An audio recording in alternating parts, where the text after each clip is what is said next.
The Incredible Hulk will not be presented this evening. Damn!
All right, welcome everybody. It is Wednesday. We are at March 6th already. Somebody said it was David Gilmour's birthday today. Is it? That's what I heard. It was also my grandmother's birthday. She was a March 6th child. Thank you, Andy. Everett Cummings, Maurice, welcome. It is Wednesday. We should have other people joining us shortly. It is, I haven't heard back from, usually people tell me when they're not going to make it. So I expect birthday, them. David Gilmour. He's 78 years old. Gilmour is 78 today. 78. It's incredible. God. How does he feel? Hey, now. Wealthy? Yeah. Yeah. Let me see what else is going on in the news today. We was a big Super Tuesday was yesterday. That was a good day yesterday. I love watching the media melt. Their minds melt. Brings such joy to me to think how stupid they are. But you know, the funny thing is, it's like everybody knows and they act like it's impossible. It's like, right. What multiverse of stupidity are you from? Yeah. You know what I got to tell you? I can't stomach anymore now that I'm watching this stuff on YouTube or watching it on different news channels. These fucking commercials with deodorants. How bad are you people stinking? I got to tell you, since I started Carnivore, Joe does Carnivore, I can tell you, I'm showering once a day, if that. I'm telling you, I don't like nothing emanates from your body. I'm telling you, whatever you're eating that you're not supposed to be eating, that's what's making you stink. Whether it's broccoli, spinach, whatever poison you're putting into that body, that's why you stink. But these commercials are like so like explicit.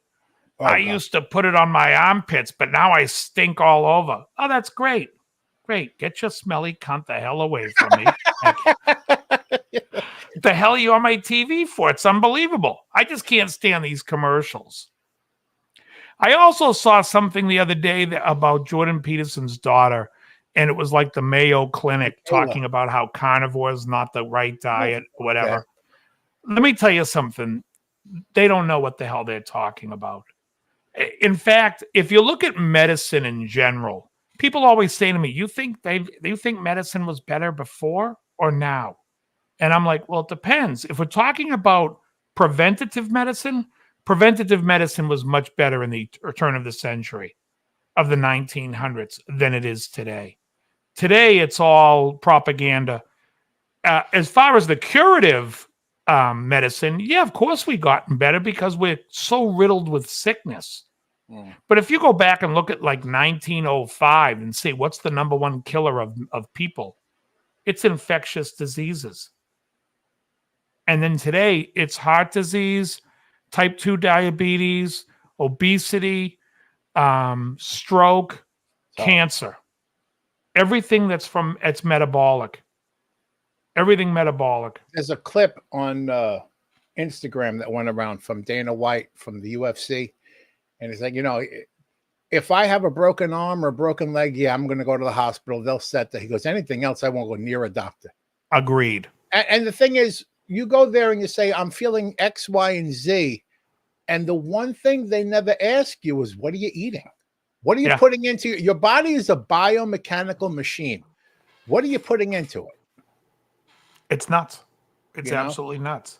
And it's funny that you mentioned that about the stink. I saw a video, what is his name? That Saladino, Paul Saladino. Yep. He has videos, but he also has shorts, and he goes, here's what I use in the shower.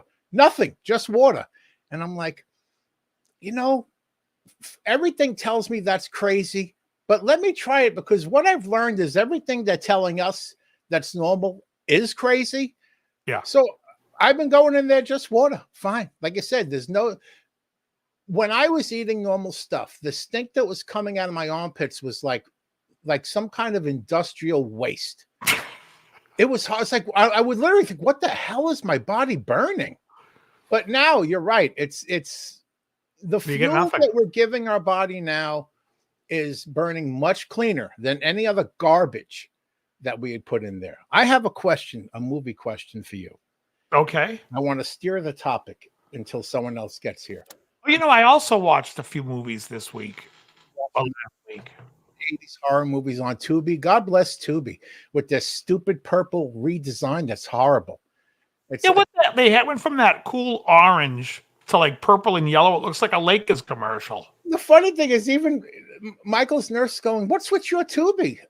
I said, "Well, it just updated. What do you use to watch Tubi? It probably hasn't updated yet." Sure enough, when her TV finally updated, she's got it to us. I was like, they said, "This is a really good design. People know it. They immediately associate it with Tubi.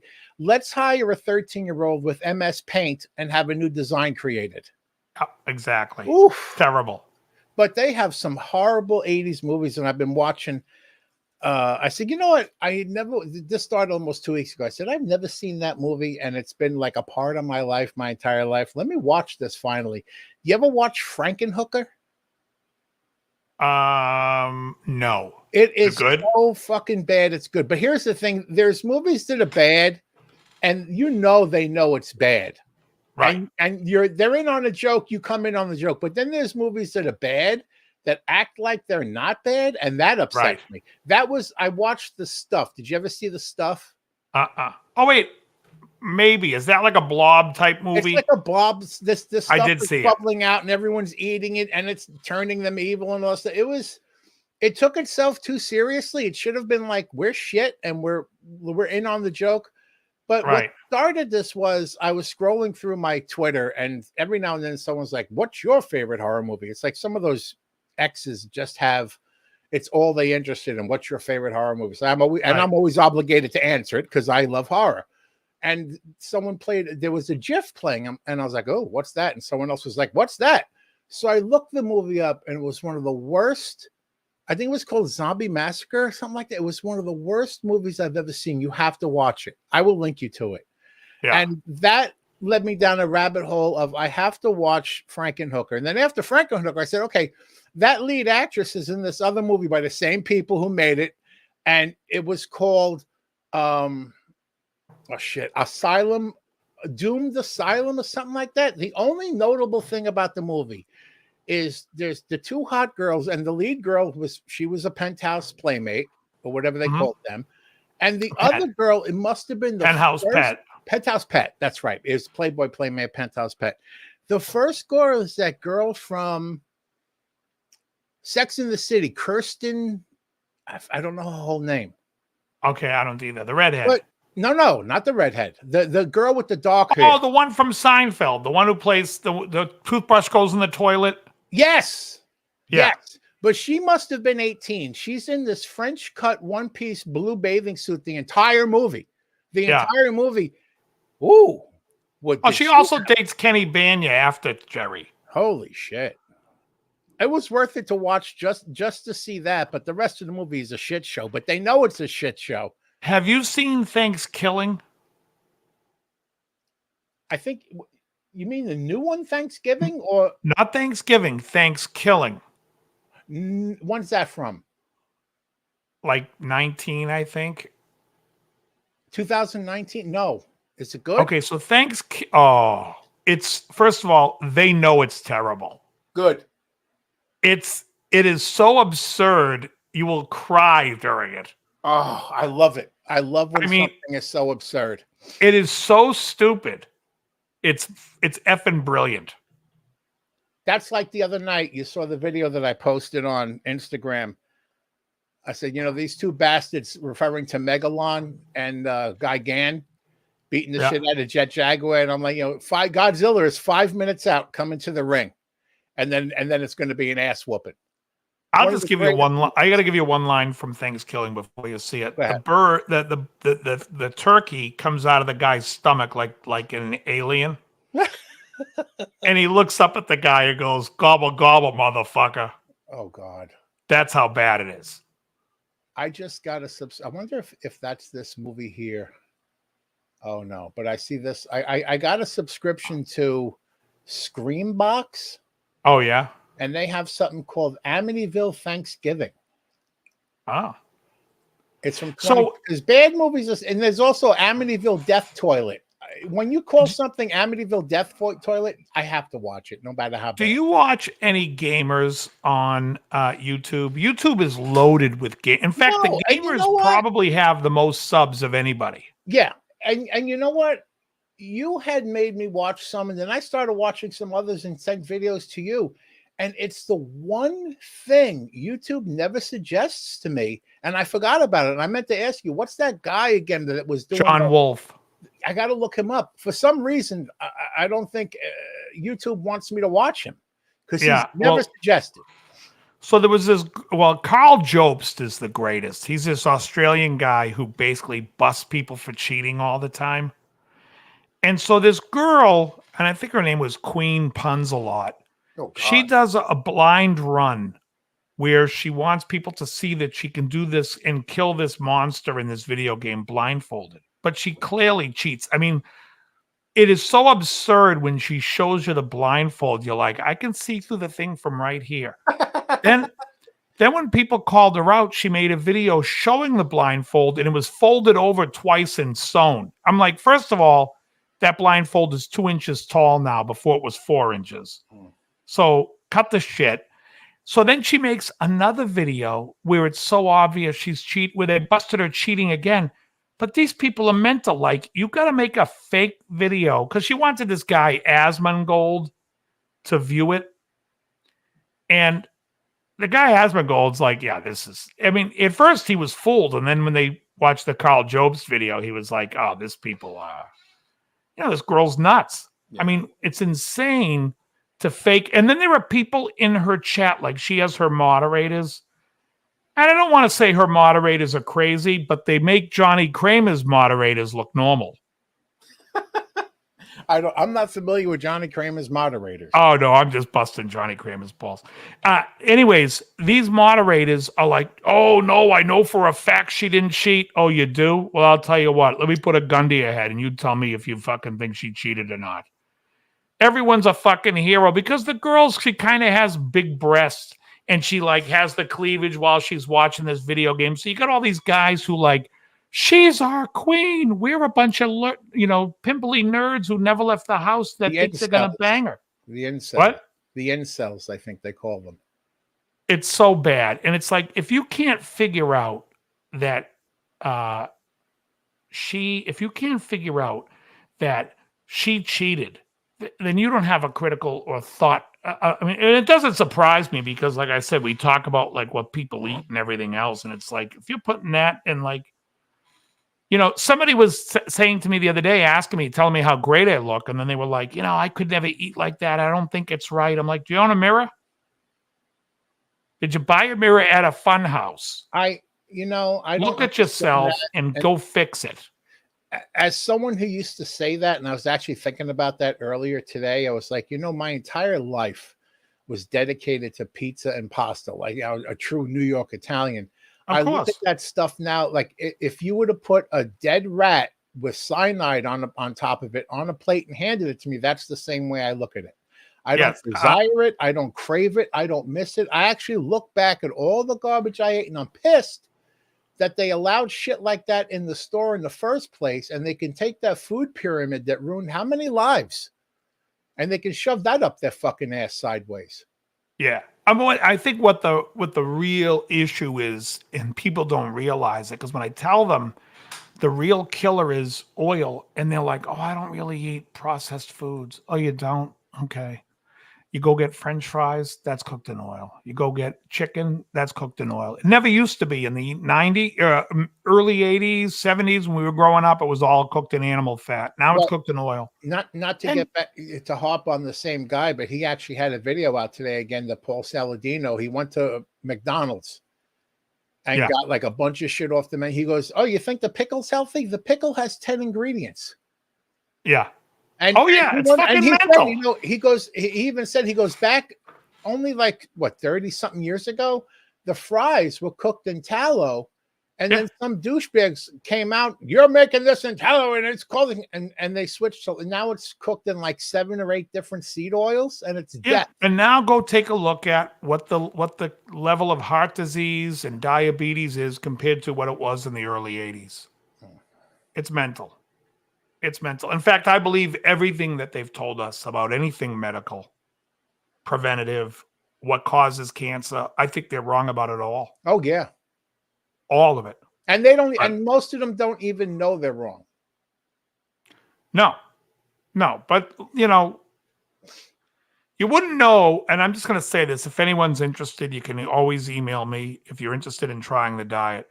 But when you start the diet and you're in it, you then see it very clearly.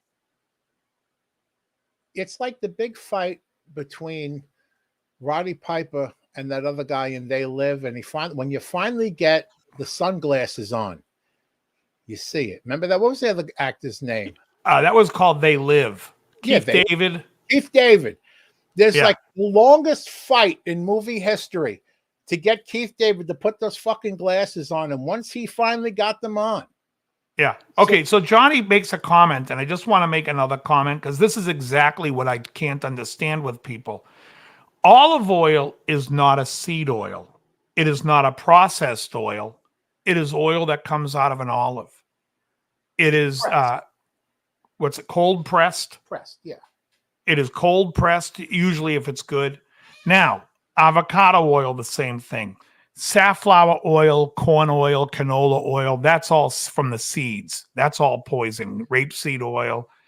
But olive oil is not. Now, the problem with olive oil is it's not going to cause you cancer. I will say that it probably has a very low likelihood that it would because it's not really a chemical and it's not processed with chemicals, but it is very it is very high in omega-6 to omega-3 ratio, and that's not good. Well, it's not good for your mitochondria, and it's going to cause you. I mean, it's not worth it, and it's monounsaturated, so you definitely don't want to cook with it. You're better off getting it fat, getting it from animal fat. Let me point out one thing about olive oil that's important, though. 99% of what you see in the store is shit. Yeah, 100%. It's rancid. Some of it's been bleached or whatever they do. So to get the actual, true, healthy olive oil, you got to pay. And you know what? Use butter, get ghee, or use bacon grease. Don't worry about it. Get beef tallow. Forget the olive oil. Eat a pat of butter. Butter is so much healthier. It's so good for you. Vitamin K2. It has vitamins. K2. It has things in it that help clear your arteries. Are open range eggs worth more money? They can be. I mean, it depends on how much more. If it's $1 more, buy the free range. If they're like $2 or $3 more, I wouldn't buy it. The best you can get, and you can actually see the quality from the egg yolk as how dark it is. If you can get obviously cage free and pasture raised, that's the best, and that's the most expensive. But if you go to like a club like Sam's, like for less than $5.50, you get 18, and they're amazing. I usually get 4 at a time.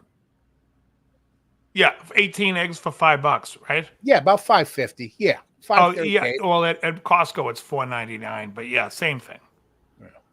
Yeah, it's great. I mean, and Howie's here, everybody. Welcome, Howie, to the chat. Hello, Howie.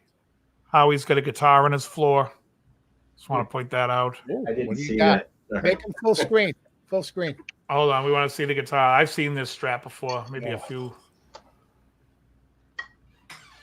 It's a 70. That looks like my Strat, but all stratted out. 73, 70. What is it? This is apparently a 74. Oh, okay.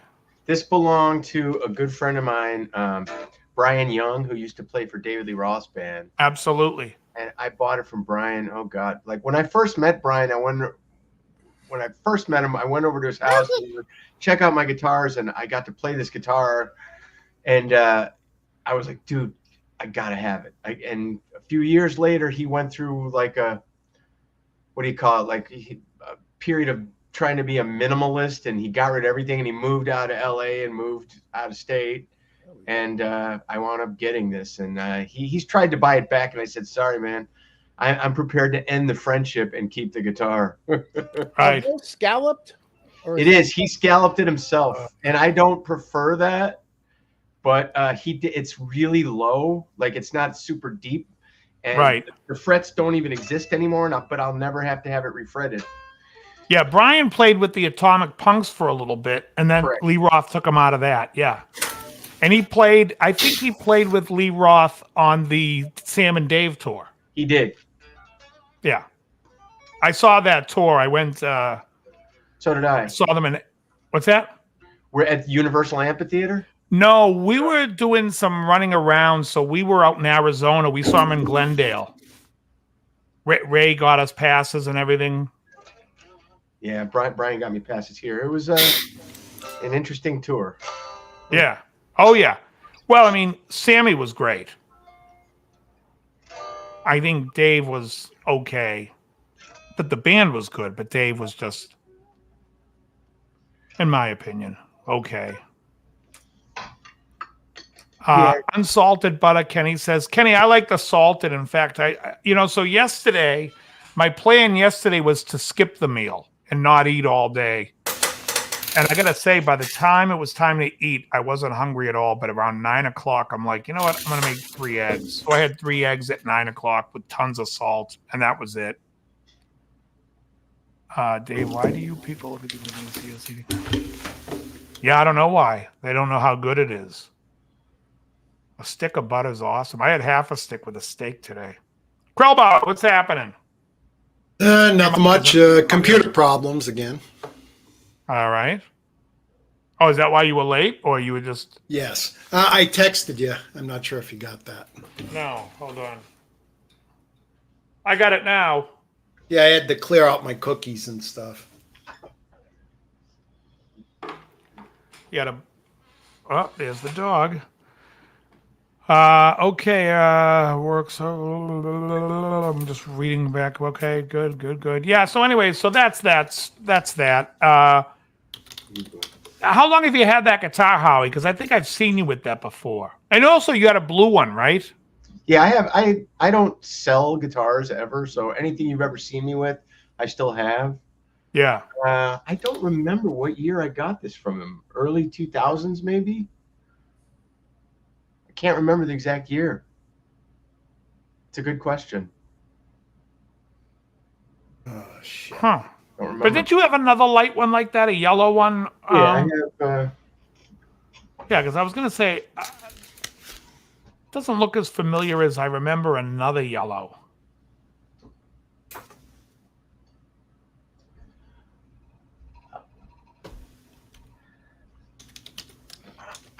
This is the one that, this is a 72, and this one I got, oh gosh, probably 1985, like my sophomore or junior year of high school, and I've had it since then. But wow, they're a little different, as far as the. Probably got it for really cheap too. Yeah, that's it. That's the one that I knew, the one that was way worn. Yeah, I love them both. Yeah, this one, or no, sorry, this one when I Oh, backwards on the video screen. I'm trying to look. This one that I got in high school. I went to some guy's house, and believe it or not, when don't do that. When it's routed for a humbucker in the neck for some godforsaken reason. He had a humbucker in the neck. I don't know. And the guy was like, I barely remember going over there. A friend of mine, an older friend of mine who could drive, drove me to this guy's house. It was like some hippie guy with a young wife and a baby. He obviously got her pregnant and didn't want to, and he was all pissed off. He had to sell his guitar. It stunk like cigarette smoke for years after I got it. It still sort of smells like smoke even all these years later, and I don't smoke. But I think I paid $350 for it. Wow. And you could get 70 Strats all day long back then for $350. I've got 2 or 3 others over there. The most I paid was $375 for any of them. Oh yeah, for sure. Yeah, it's because it was post CBS, and at that time the snobs are saying, "Oh, it's post CBS. It's not vintage." Well, you got to remember, it's only 13 years later. 85 to 72. It's not that old a guitar. You know what I mean? It's like buying not even a 90s Strat right now would be older. Yeah, but the whole reasoning back then was, it's post CBS. Yeah, I know. It was 70s. I mean, CBS was 65. Garbage. The 3-bolt neck and the woods that they switched to was considered garbage, but I love them. Yeah. Yeah, I mean, pre-CBS was before 65. I had a chance to get a 72 Telecaster in 1995 for $350. I went with the Gibson ES 120 for the same price instead because I thought Gibson would hold its value better. How wrong I was. That Telly's like $3,500 now.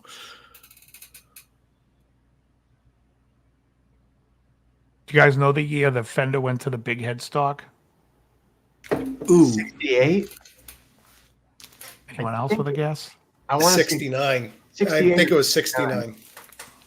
66 is the answer. Really? Wow. And in 66, they didn't have the new logos yet. So it was that gold logo, the smaller logo on the bigger head. That's how you can always tell a 66. Big headstock, small logo. Yeah. You don't see a lot of those. You don't see a lot. No, you don't. Not a lot of 66s or 67s out there. Right. Well, because people hold on to them. Those are the ones that people want. Because 67 was the first year of the logo. Late 67 into 68. That big the one logo you got. Yeah.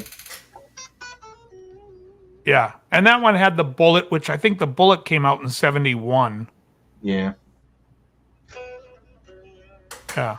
72 is a good year for Strats. I mean, people can say what they want. But this guitar, basically, I compare any other guitar I play to this guitar. It feels like the most comfortable old shoe. The neck is the perfect shape, size. It just feels, everybody who plays it goes, oh my God, this just plays like half a stick of salted butter. There you go. Salted butter. See, that guy's salted. So I went to vote yesterday, and there's a cop that's, in the, that hangs that's like out there. And it's a guy I went to high school with, a couple of years older than me. And he was asking me about my diet because he was like, man, you just, you look great, blah, blah, blah. And he's like, I need to lose 20 pounds. So I'm telling him, I'm talking about it. And I go, and you got to buy a Jewish spice rack. He's like, what's that? I go, it's only salt. Yeah. What was your old joke, Dave? How do you make a matzo ball soup? You start with a nice piece of chicken. Nice piece of chicken. A nice piece of chicken. Oh, hey, Johnny Beans in the chat. Hey, Johnny. Yeah, there's nothing wrong with a Norland. I mean, Norlands were the heavies. I mean, sometimes they have the maple. I mean, like, wasn't Zach Wilde's Les Paul or Norland? That's why it was the maple neck, and he sanded it back. I wouldn't know. Yeah. I mean, there's nothing wrong with those. They just weigh a lot. Has Bingham been in yet? No, not yet. I see that Peter Ahrens, the head designer at Bad Cat, made an announcement yesterday that he is leaving the company, which was very surprising to me. Oh, really? Oh, you didn't see Wow. that? Yeah, did it on Facebook. And you know, I saw Peter at the Bad Cat booth at the NAMM show. He did not mention a word of it. Right. John gets promoted. Isn't that the guy they just brought in that revamped everything? Yeah, I mean, he's been there for a few years now, but you know, when you say just brought in, kind of, sort of, but it's just a little surprising. I don't know what happened. I went to, they did one of those in stores for Bad Cat, like where they bring all the products and, you know, let everybody check it out, like a Bad Cat Day at some store out on the other side of the valley here. I can't remember the name of the store, but they were, Bingham that was there, and that Peter guy was there, and Peter had in his bag, he had some prototype pedals that he was building. I mean, they weren't even pedals yet. They were like little circuit boards that you could plug into, but he was dying to let me try them. And you know, they were, he goes, "Do you like fuzz?" I said, "No." And he said, "Well, neither do I, but try this." And I plugged it in and it sounded pretty cool. And I said, some fuzzes are great.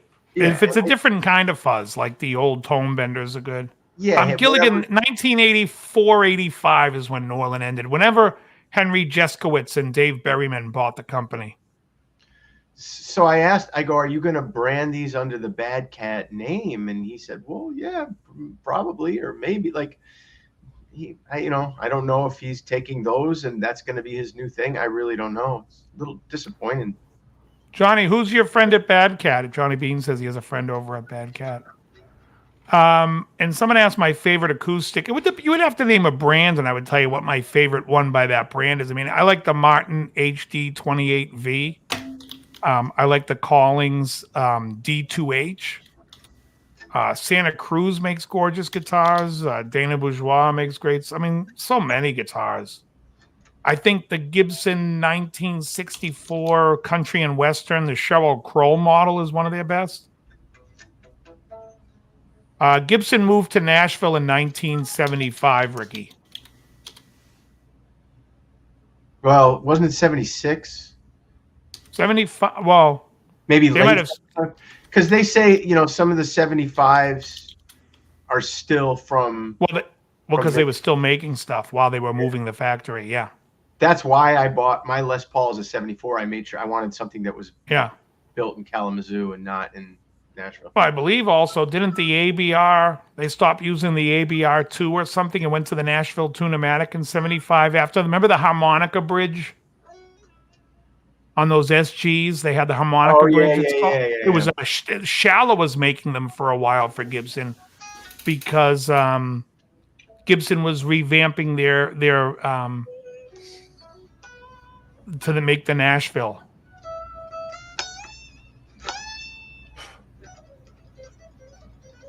Kalamazoo ran into the 80s. I don't know when they fully were out of there. I just know when Nashville opened. Yeah, it's possible. I know the plant went to what's the company? Heritage. Heritage bought the factory, and then Gibson closed their string company. Their string company was called Elgin, and that's no more. I like Brian Setzer a lot. I think he has a unique style. Love him. Give me a little Sales of Sharon. Well, yeah, I've heard it yesterday in the...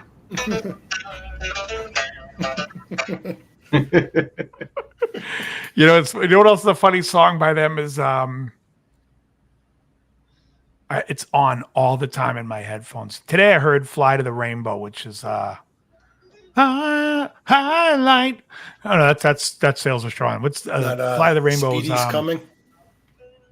Well, that's the opening track on the album. I'm talking about the title track, Fly to the Rainbow. Rain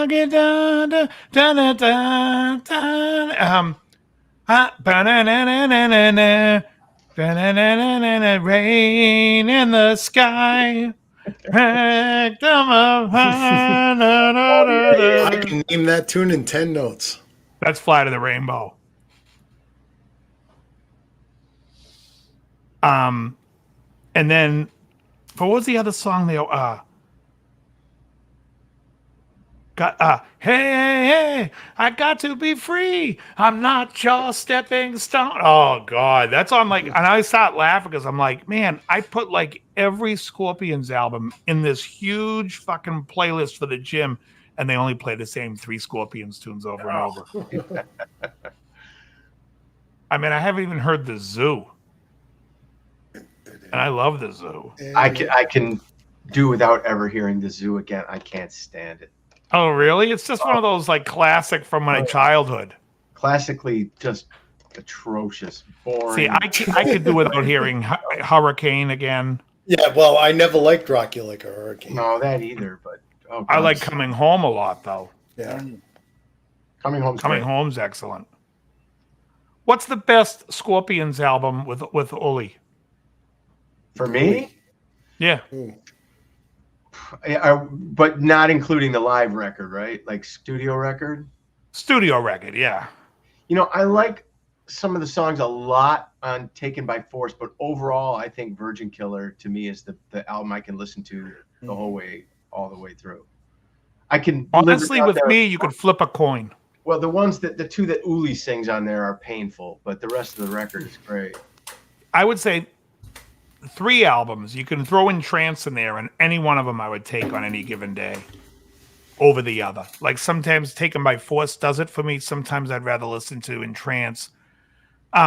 Although I love Drifting Sun on Fly to the Rainbow, the one Uli sings. Yeah, that's the one I listen to. I definitely listened to Virgin Killer the most growing up. Yeah, so, that was a big one. Yeah. What's He's a Woman on? Is that's in Trance, right? In Trance, He's a woman. Yeah. Woman. Yeah, it was good. Yeah, Gilligan, I remember that cover, yeah. It's a great record. Great record. Yeah, if you guys aren't familiar with it.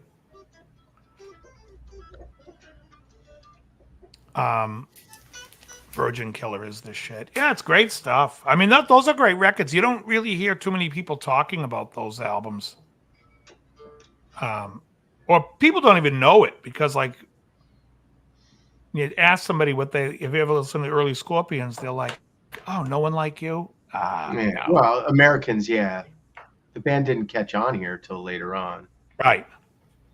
No, I know, but people go back and their catalog. I mean, I was explaining to a student of mine, he's a huge ACDC fan, and I was telling him Dirty Deeds was released in the States right around the same time as For Those About to Rock. Yeah. And we didn't know we never heard Dirty Deeds growing up. It wasn't like it was 5 years old by the time we were getting it for the first time. Yeah. And I was telling him, I said, it's a different playlist, different record from the original version of Dirty Deeds too. It's a few different songs. Right. Well, they did that with TNT and High Voltage. High Voltage, exactly. Yeah. I have on vinyl. I have the original High Voltage. The Australian. Yeah. Yeah. Yeah. I mean, it's But it was funny because we were talking about how, like, I was telling him when Back in Black came out, that band became huge overnight. Before that, Highway to Hell was really just on the radio, kind of like it was there, but it was almost like for me, and I don't know, you guys are we're all the same age. Would you guys remember when Moving Pictures came out? Yep. And it was like fucking everywhere was Tom Sawyer, Limelight, YYZ, Red Bar Cheddar. And before that, I mean, I knew Spirit of the Radio, but I couldn't tell you shit about that band. That's true. Spirit of the Radio, and I knew Hemispheres. That knows about it. Did you know Hemispheres? But we're talking about this is 80s, before 81. I knew La Villa Strangiato and Circumstances off there in Trees because my friend was into it, and I got into it then. Yeah, because I remember in 81 when it came out, and we were like, fuck, this is like...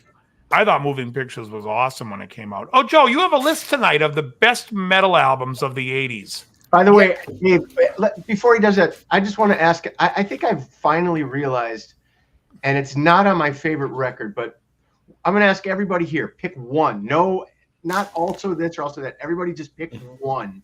Your favorite AC/DC song of all time. One song.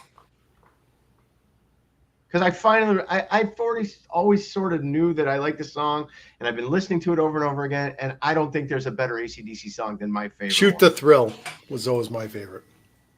I like Shoot the Thrill on Back in Black, but I'm torn between that and Gone Shootin' off Powerage. Let me think for a second, though, because I do like some of the stuff on Flick of the Switch. You're locking in Shoot the Thrill. Yeah. It's like the most up-tempo song. It's a great riff. I think it's the best song on that album by far. Yeah. I would say, I'm going to say Shoot the Thrill. Wow. I guess it would be a song I'd never get sick of. What's that? Mm-hmm. Two people with the same song. That's surprising. Yeah. Ain't No Fun's a great tune. Ain't No Fun Waiting Around to Be a Millionaire. I really like the Bon Scott song Gone Shootin' off Powerage. And I love Rising Power off of the opening track on Flick of the Switch. Very good song. But still, I think far and away, I don't think there's a better AC/DC song than the last track on side one of For Those About to Rock called Snowballed. And if you haven't heard it lately, play it. I gotta listen to it. I think I know it. Snowball! Oh, of course I know that too. It's cruising. Then the chorus is halftime, so it's heavy as shit. He's singing way up in the stratosphere. Every note is pitch perfect. Obviously, it's a studio recording, but I don't think there's a better song. I really don't. I tell you, I overlook that album a lot because I always feel like it's Back in Black light. No. Yeah, there's some. I mean, like Night of the Long Knives isn't a great song. No, it's okay. Although it's stuck to feel good. Evil Walks is great. Well, Inject the Venom. COD, Care of the Devil. I stopped listening to AC/DC after Back in Black. Inject the Venom.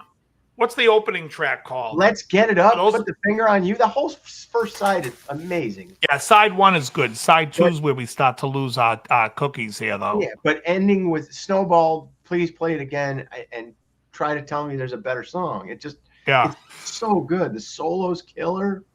Snowball always reminds me, the verses kind of remind me a little bit of Shake a Leg because it's that. But it's better. Yeah, well, it's not hard to beat. All right, sorry, you can continue. I'm juvenile on the street, I stopped listening to AC/DC after Back in Black. Beating Around the Bush is a great tune, too. Because I never liked For Those About to Rock, that song. And that was the first single off the album, and I'm like, okay, I'm giving up on this. Hold on, Hell Ain't a Bad Place to Be is also. Yeah, well, I gave up on it. It's like I stopped being following AC/DC. Howie, when you play that, Howie, do that again. Well, the first B. Play with the open B string though. Don't play it on the 12th fret. There you go. What? He doesn't play the 12th fret on that B. It's an open B string, and the other two notes. That's it. Mm-hmm. Really? Yeah. I'll have to listen to that. I had to teach somebody it, and they started playing it the way you were playing it. And when it was in front of me, I said, why does that just sound like a triad on the record? It doesn't sound like that. So I watched him live, and I realized he's playing that string open. I'll have to listen to that. Wow, I never caught that. Yeah. It's friggin' awesome. Can't Afford the Gasoline. Oh, that's a great song, too. I mean, everything on Powerage is good. I can't believe you're saying Snowball's the greatest AC/DC song of all the songs. Listen to it. I honestly think it is. Snowball! I can't do the squeal at how he does it. Snowball! It's the last song, right? But the song before it I like better. What's the song before it? Inject the Venom. Great tune. That's a great song too. They take too long to get to the chorus and the cool riff and Inject the Venom. It's like they go through a verse, then sort of a pre-chorusy thing, and then back to a whole verse, and then it's like a minute and a half before you get to the chorus. Right. You know what they say? Joe says his favorite's Ride On and Who Made Who. Oh, I like number one. Number two, I don't like Who Made Who, but Ride On is fantastic. Yeah, Ride On's good. Gonna ride on. Yeah, Who Made Who I don't like. But, some people are like that. They like the pop. They like some of them probably thinks You Shook Me All Night Long is their best. It's a great song, but. The first million times I heard it. Are you guys familiar with the song Gone Shootin'? Nope. Really? It's like influence on Beavis and Butthead.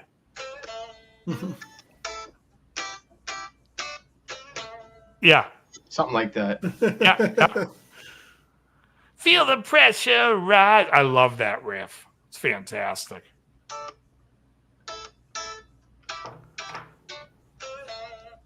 Something like. Yeah, rock and roll ain't noise pollution. Yeah, it changes. It goes to like a 7 to a. Dun, dun, dun. There's another note that walks down with it. Oh, Ambrosia 76 somewhere. I love the first few Ambrosia records when they were a prog band. In fact, when Bingham gets here, I got to talk about Joe Puerta from Ambrosia being in Bruce Hornsby's band. I was watching The Old Valley Road, which is a saw ACDC at Seabus. All right, let's Joe. Let's start entertaining the list. Well, the list is the top 80 hard rock and metal albums of the 80s. 80 of the 1980s. Yeah, we can't do 80. Do I need to pour a drink? Hold on a second. Let me get myself forget about the concert. But Let's go across the freeway and get ourselves. There's some good ones at the top that I like. And then there's some, it's like, is that hard rock? Top 80, that would cover basically every record that was released. No, there was like 80 records released every month back then. Thing is hard rock metal, they're going to put Poison on a couple times. I think Celtic Frost put out 80 records. It starts with Poison. It starts with Look Who the Cat Dragged Then. Didn't Celtic Frost put out 80 records in 1984? in Candlemass. Holy shit. There was that. What was that? Morbid Angel, where everything was death and Celtic Frost and bands. Celtic Frost and Sirith Ungol. Oh God! if your band is named after some place in the Lord of the Rings, you got to get away from me. It's unbelievable. Right. So number 80, we have Look What the Cat Dragged In, Poison. I called it. I called it right away. 79, Social Distortion, Mommy's Little Monster. I hate Social Distortion. Wait a minute. What's the title of this list again? Top 80 hard rock and heavy metal albums of the 80s. 80s to 80s. Isn't Social Distortion more like a punk? That's good. College I band see a bunch of punk stuff in here that I wouldn't consider hard rock or metal. Okay. But coming in at number, let me go back to the list, 78, an album I played pretty often. And you look at this and you say, how much more black can this be? And you're like, none more black. This is Spinal Tap. Terrible. It's not a great album, but it's a funny album. It's a funny one. Come on, Big Bottom. It's awful recording. Right. It's like record directly through the board, all direct. Excuse me. It's better than Shark Sandwich, which had a 2-word review. Sandwich. Shit Sandwich. Coming in at number 77, The Clash, Combat Rock. Intravenous de Milo. Coming in. Yeah, that's not even that. I wouldn't even call that. That's not hard rock. That's what I'm saying. That's not even hard rock or punk. But the next album is an album that was often played in my house because I am a veteran of 1,000 Psychic Wars, and that is Blue Oyster Cult. Blue Oyster Cult, Fire of Unknown Origin. 1981. Yeah. And let me think what's on that. Burning for You's on that. A great album. What else is on that? Is that with Those are the only two songs I know. It's got your favorite Joan Crawford Has Risen from the Dead. Joan Crawford Has Risen. Oh, that's such a bad song. I thought that was an earlier album. That's what's funny about Blue Oyster Cult is when you listen and you go look at the records and you're like, I thought that song, half the record sounds like it's old. Yeah. Like Dominant Submission. It was like Buck Dharma. I like his plan. He's great. Yeah, I like his note choice. Hey, your brother's here. Hey, John. Yo, John. Coming in at number 76, 75 above is shit, I'm getting all discombobulated. We have Quiet Riot, Mental Health. Mental Health. Mental Health. Yeah, awful. No, this was the second release. This was Mental Health. Mental Health. At number 74, I don't consider this band hard rock or metal. We have Red Hot Chili Peppers' Mother's Milk. That's probably one of their best records. That's their heaviest. That's their heaviest record. Yeah. Right. Frusciante's sound is probably pretty heavy on that. Coming in at number 73 is Rat, Out of the Cellar. Hey, great album. I love. I'm sure they'll be back. They'll be back for more. What's that, Howie? I would think that would be higher up. Yeah. Yeah. Wanted Man's on there. Wanted Man's a great song. But it also has Round and Round, Wanted Man. Yeah. Back for more. And at number 72 is Ministry, The Land of Rape and Honey. I tell you this, that album's terrible, but the opening track, Stigmata, is fantastic. That is a must listen on 10 while you're banging your head against the wall. I didn't even follow them in the 80s. You run out of life. I'm chewing on glass. Oh, it's fantastic. That's when you realize Alan Jogerson has completely lost the plot. Coming in at 71, one of Dave's favorites is the Ramones, End of the Century. Awful. Ooh, my brother will give that a thumbs up. Number 70. There's been two Scorpions. hard rock records on this so far. Love at First Sting. Okay. That's a great album. They're an awesome album. Again, Rock You Like a Hurricane I could do without. But are there any other bad songs on that album? I like Still Loving You's a great song. Got Big City Nights, Still Loving You. Yeah. Bad Boys Running Bad Boys Running Wild. Totally. And you've better get out of Coming Home, Crossfire, As Soon as the Good Times Roll. And that album gets beat out at number 69 by Scum by Napalm Death. Oh, come on. We had to get one of those bands in there. It's going to be, I'm thinking it's going to be too much of that. Have you guys ever heard a Napalm Death song? No. Nope. Yeah, I I've heard never have of either. Napalm Death. I've seen videos in the old Headbangers Ball days, and I would turn the sound up. I mean, yeah. It's just, to me, that's like not good. Coming in at 68, we have Danzig by Danzig, which, you know, Mother. Yeah, I can't stand him. Well, that wasn't. I never liked- that wasn't I didn't like the Misfits album either. in the '80s. So no, was it? I was in a band for 6 months with that guitar player who's on that record. John Christ. John Christ. It was his solo band, and he was looking to, branch out on his own. He had a record that he had put out with a friend of mine who had played drums on it and produced it, and Chuck he Biscuits. played drums. It was me playing second guitar and singing some of it, John. And the bass player was Mike Devon, who's a Boston guy who was in Whitesnake for a while. Now he's playing with the Dead Daisies. And we rehearsed for 6 months. I was actually singing Mother. And all we did was rehearse, and John would call a band meeting. We got to have a band meeting and discuss. We got to go to Denny's. Just meet me at Denny's. We're having a band meeting. Oh, God. We had 5 or 6 band meetings over the course of 6 months, 5 or 6 rehearsals over the course of 6 months. We finally booked one gig in Hollywood where it was advertised and booked, and John dropped off the face of the earth. Wouldn't answer our calls, literally disappeared. He was at Denny's. This is I was probably going to say the Denny's closed. He left town. like 2001. So there wasn't social media or anything like that yet. And what we heard was he just quit music altogether and started driving a tractor trailer and didn't tell any of us. It was bizarre. Oh, Christ. And years When later, you said the guy's name, Mike Devins. A victim of Denny's Grand Slam. TVIN.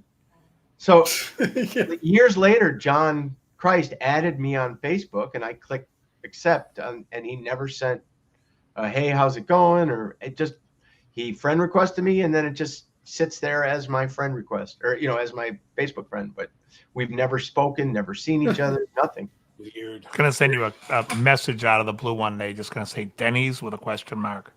You win on a Grand Slam? No, Two moons over my hammy?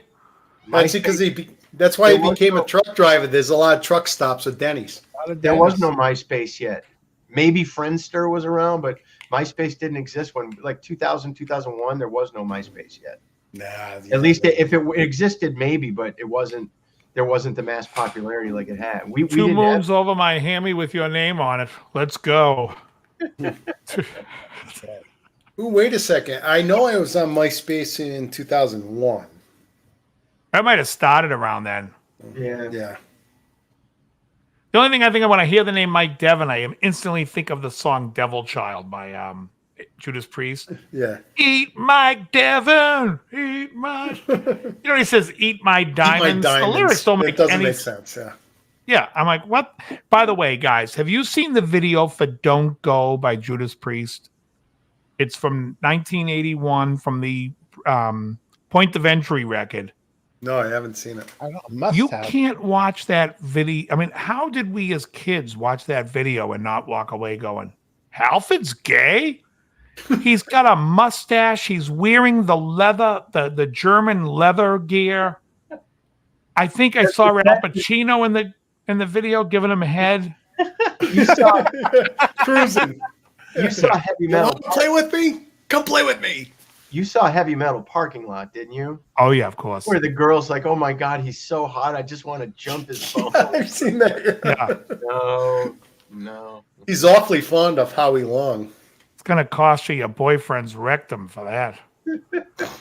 Yeah, no, you got to see this video. If you guys get the chance, look up on YouTube "Don't Go" by Judas Priest and just look at it. And Halford, it took me a while. I'm watching, going, does he have a mustache in this even? I mean, he looks like Glenn Hughes in the Village People, the biker dude. Don't Go. Oh yeah, I put the link to the official video in the chat. you watch it and you're like, all right. Like a minute in, you start to feel uncomfortable. You're like, did William Friedkin fucking direct this video too? Oh God. Well, you know, he directed Cruising. All right. Getting back to the list, coming in at 67, we have Skid Row with Skid Row. That's a good I like record. It's a decent album. Yeah. That was I like the first two. Yeah, that Slave gets to beat Grind. out at 66 by Twisted Sisters Stay Hungry. Nah. I would think Only Burning Hell's is good. Burning Hell on that record? Yeah, Burning Hell's good. Yeah, that Burning Hell is on there. We're not going to take it. All right, coming at 65, Motorhead with Iron Fist. Oh, I love that album. How Are you joking? Hold on. The Iron Fist? No, Songs I'm just curious. I don't know how you feel about Motorhead. Devil's Grip, The Iron Fist. I fucking love that record. I'll even say this. On a certain day, I think Iron Fist is a better tune than Ace of Spades. Ooh, I gotta give it a listen. Okay. I remember in '86, a big one was Orgasmatron.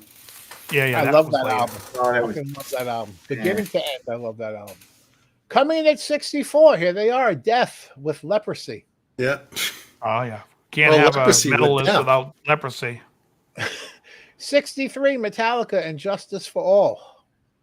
I actually like that album, even though it gets panned. I like those big three albums there. It's not better than the Lightning. Scorpions. It's not better than the Rat Out of the Cellar. I know Master of Puppets is going to be on this list. So. Coming in at 62 is The Cult, Electric.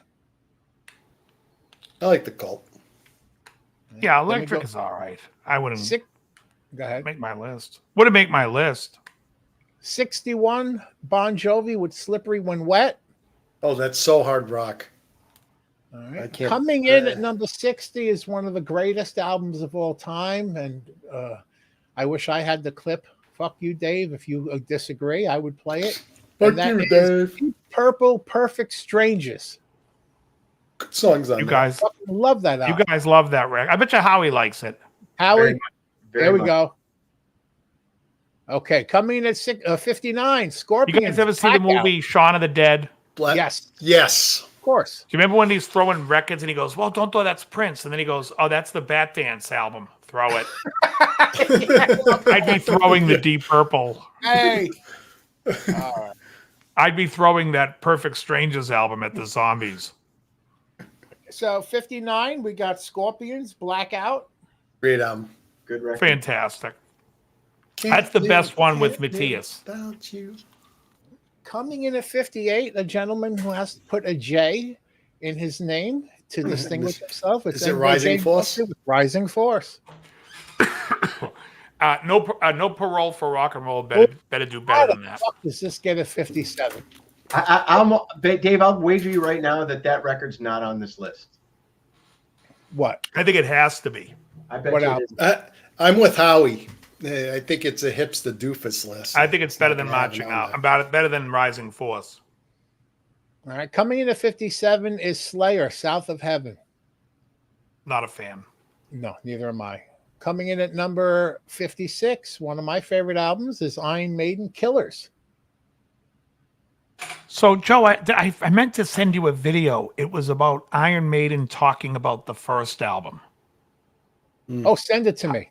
They hate it. I love it. Yeah, They it's not one think of my Killers favorites. is a good album, but I they love hated. the first two. I love the first two. Well, it's Yeah, they hated the three first guys album. on it aren't even in the band anymore. Hey, well, I know. Dennis Stratton, Clive Burke. Clive, and And Deano. right, and Paul Diano. Yeah, Back at number 55, it's Venom again with black metal. Venom makes it again. Can we stop? what? Okay, Venom. coming in at number 54, Carcass. With Oh, geez, here we get into freaking death metal. I love Carcass.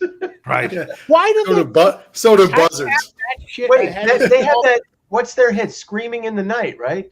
Carcass. That's okay. He knows Busting what it balls. is. It's Crocus. That's right. Symphonies of Sickness. By the I way, almost fell for it too. I love Winning Man by Crocus. I'm a winning man. Anytime you mention Crocus, we always hear Dave say, "Oh, I love Winning Man." Winning Man's the tune. Coming in at 53, Ed Testament, Hunt is a great. A Legacy. There's some good stuff. That's a on good there. album. I've got that. What's the band? I I like missed that the one. band. He cut out. Testament. Testament. Testament. Okay. That's a testament to Alex Skolnick's playing. Hey-o. Terrible joke. Coming in Yo. at 52 is Bathory with Under the Sign of the Black Mark.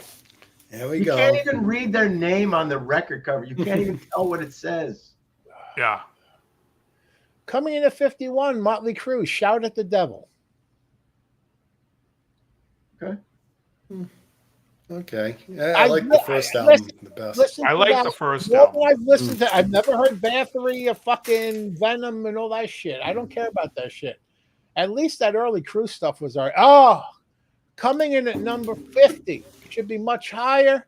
When you listen to Fools, the Mob Rules. Wow, that's that low. I will say that got it right in the respect of Heaven and Hell's the better album. It's not. I agree with Dave on that one. Oh, you do? I like Kevin. Yeah, I I agree like with Kevin you Hill on now. that. Coming All in right. at number 49, I don't know that I've ever heard of them or have heard them. It's Bad Brains, Eye Against Oh, Eye. yeah. I used to like Bad Brains. Not ahead Well, of punk, They're kind of yeah. like punk metal. It's Punk almost metal. unlistenable at some points. Yeah, there's some good highlights, but is Bleach by Nirvana. that wasn't even recognized. It's like that was one of those things where it came out, no one gave a shit until Nevermind came out. Then you look back, oh yeah, they came out with Bleach in '89 or whatever. Yeah, but that's all right. I mean, how many bands did that? I mean, you can. So many bands have an album. Take a look at Quiet Riot 1 and 2. Yeah, Bleach was like zero impact in the '80s. Those two albums are the worst. Yeah. Coming in at 47, Bad Religion, Suffer. Hey, we're suffering. All right, here's a good one. Finally, should be much, much higher. 46, Iron Maiden, Peace of Mind. Great album. Good record. I think it's their best. I would put it top 20. Oh, come on. They This always was do Number of the 45? Beast though. How is this at 45? It's Ozzy Osbourne, Diary of a Madman. It's a great album. I'm top 10ing that motherfucker. Are these supposed to be in order, or is it just a list of random? No, it's in order. I'm saying this order. Coming in at 44. Let's see what's ahead of it. we got White Snake by White Snake. with Here I Go Again, Still of the Night, and all that other stuff. That upsets me because I don't think any other Whitesnake album is going to be there, and that is not their best album. But what upsets me, and I like this next album, but not more than Diary of a Madman or the Whitesnake. It's Motley Crue, Dr. Feelgood. Yeah, I don't even That's like that album. Absolute garbage. Oh, I think the production on it is fantastic. It sounds huge. Yeah. Huge. Bob Rock. It's Night of the Long Knives. I don't even. I've never. Here, let's go listen to Night of the Long Knives. That song, it's Dr. Doesn't Feelgood. Kickstart My Heart on that one too? Yes. I have never heard of the next album or artist. It's Milo Goes to College by the Descendants. Yeah, it's punk rock. It's punk Descendants. Yeah. But A lot of punk. here's a good one. Seventh Son of a Seventh Son, Iron Maiden, 41. That's better than Peace of Mind. Well, no, not Right. not. I mean, it's good. Moonchild's on that one. The Yeah. Evil That Men Do, Seventh Son of a Seventh Yeah. Son. And I Play with Madness. Yeah. Oh, yeah. Number 40, Morbid Angel, Altars of Madness. I knew Morbid Angel would be on there. Ridiculous. Yeah, I said that at the beginning. Number Yazagoff. 39, Halloween, Keeper of the Seven Keys, Part 2. I actually like that album. I like them both, but I don't know. You I'm put- expecting to see Grim Reaper anytime soon. Oh, don't tell me that. I will see you in hell, my friend. Oh, God. Coming in at number 38, King Diamond with Abigail. Oh yeah, love it. Great album. I'm not joking. I love All it. right. No. I love King Diamond's solo stuff. I don't people- like Merciful Fate. A lot of But I people love love King that Diamond. album. I tried listening to it, and the moment he starts to sing, I have to stop. Oh, it's great. Who's the Well, guitar Who's the band player? that does Andy Am I LaRock? Evil? Was that Who Andy does Am I LaRock on Evil? guitar? Yeah. Who? Who's a friend? Him and his wife are friends of mine. They're Was that great. him singing, but it was Merciful Fate? I'm not sure. Sorry? Who originally did Am I Evil? No, that was What's it that wasn't called? Merciful Fate. That was What are they called? Diamond Head. Diamond Head. no. Oh, yeah. I always get Diamond Yeah. Head confused with Yeah. King Diamond. Diamond Head. Yeah. Okay, coming in at number 37 is Living Color, Vivid. I like that album when it came out. Yeah. I don't It's a think pop record. it's more poppy. The hit is a great song. Great groove, great riff, great chorus. What is with that guitar solo though? Come on. Yeah. Oh, well, he is Yeah. just awful. Come on. He is But awful. But I you like know the what? songs on that. Open Letter to a Landlord's a great tune. Glamour Boy's a good tune. But his I like guitar the tone cover. and his solos have always been shite. But I like the cover of the Talking Heads there. Memories in a Can't weird Wait. way, that solo is so bad, it's become iconic. Yeah, not for the All right right. reasons. Coming in at number 36, Judas Priest with As they British should, John. Steel. British Which Steel. Judas Priest? Yeah, Breaking the Law, Living After Midnight. British Steel. That's a great album. 35. Hold on, but Merciful- let me just say this because people always mention British Steel, but they don't mention the best songs on the album. You Don't Have to Be Old to Be Wise, Steeler, and The Rage, and Rapid Fire. All right, go on. Okay, coming in at number 35, we have Merciful Fate, Don't Break the Oath. Seasons don't break the oath. No. Into the sun and the wind and the rain. No. Okay. Coming in at 34, we have Violent Femmes with Violent Femmes. That's Fuck not them. even hard rock, or I mean, that's really tame Gay. punk. It's like alternative.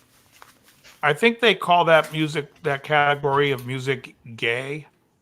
Used to call Conehead music. I gotta know, Howie, what the fuck you watching? You got Sorry. me. It's the end of a hockey game that just ended. I was going to say it's got to be a Sabres He's game. bullshit. He's watching Corey Chasey and Leanna Lovings. Sabres just lost in overtime. Okay. We got 33, Metallica, Kill 'Em All. That's better than Injustice. And let me tell a story. I had the original pressing of the album, and it's I'm at a comic book show and I had it up for sale, And a friend comes up who had another table there. He goes, "Hey, can I see that? If that's an original pressing, that's like $75." This was back at the end of the 80s, early 90s. Are you talking CD or vinyl? Vinyl. Okay. The original pressing of the vinyl. And I put it back on the wall, and as he's standing there, I put it back on the wall. It falls right off, and the corner crunches. And I just looked at him, and I went, "That's my life right there." Okay, back to the list. Number 32. Oh, I love this fucking album. Anthrax, Among the Living. Oh, yeah, that's good. That's the one with Ethel Nickel Thiessen. Nice fucking life. Is Indians on that? Indians, I think Indians is on that. Skeletons in the Closet, the song about Apt Pupil. We got Among the Living, which is the song about The Stand. Antisocial? Huh? Is Antisocial on that one? No, I think Antisocial. No, that's on like the Yellow album cover. What about the cover of the Joe Jackson's Got the Time? That's on the same one, the yellow one. That's the one that I like. Bend down. Exactly. I love Joe Jackson. Greatest song by Anthrax is I Am the Law, about Judge Dredd.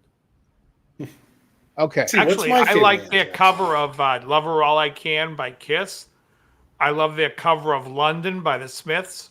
And I love their cover of Cowboy Song by Ken Lizard. They covered Sabbath, Bloody Sabbath. I was just about to say on Attack of the Killer Bees, their Sabbath covers are fucking awesome.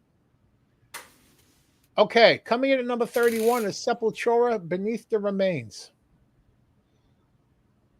Okay. Oh, here's another one of Dave's favorite bands. He said that earlier. It's the Misfits with Walk Among Us at number 30. And that's better than the ones before it. Right? No, but I love that album, though. 29, Bad Brains is back with Bad Brains. Come on. They're on this list too much and too high. Isn't there a fucking editor that looks at the list and says, okay, you got to get these off. They're not hard rock or metal? I got to tell you, the guy who made this list. I think the editor's writing them in. They have to be from New York. Not one Triumph record yet. Not one Triumph was fucking Not awesome. one Dio solo band record. Yeah. No Dio. Crocus. Not even a Rainbow record yet. Better be on this. Headhunter from Crocus better be Coming on in this. at 28, it's the Dead Kennedys. Oh, come on. With All right. Fresh Fruit for Rotting Vegetables. Oh, Now they're just torturing us. Fuck. 27, it's Venom again. Welcome to Hell. 3 times. The only other band that has more than one album on this is top 80 of 80s, and Venom gets the hat trick. Somebody be proofreading these before. Number 26 is making my balls bleed. Fucking Black Flag, Damaged. That's not hard rock or metal. All right. Oh, here Okay, we this go. list is going Here south. we go. Coming number 25, Celtic Frost, the Megatherion. Come on. This is funny. When's Candlemass going to be there? Let me tell you something. You may think it's funny, but there's been about 20 fucking listings so far that I would put Poisons. Look what the cat dragged in over. I'm not joking. Yeah. I'm not even. Well, the other problem with this list is, I mean, I can name probably 50 metal albums from the 80s that are better than almost everything on this list. And Okay, coming in at 24, finally some sanity has been restored. It's Iron Maiden, Power Slave. But I'm telling you, where's Number of the Fucking Beast better be up there. But Yeah. Well, that's my favorite. But So. Power Slave is great. Oh, yeah, I saw that tour. But there's no way that Seventh Son is better than Peace of Mind. Coming in at 23 over Power Slave, Def Leppard, Hysteria. That's hard. I consider that hard rock, kind of. Not better than Power No, Slave. it is. It fits the Yeah, list. yeah. Well, I think it should be in top 80 of the 80s. But Coming in at 22, Exodus, Bonded by Blood. Exodus. Movement for job people. Coming in at number 21.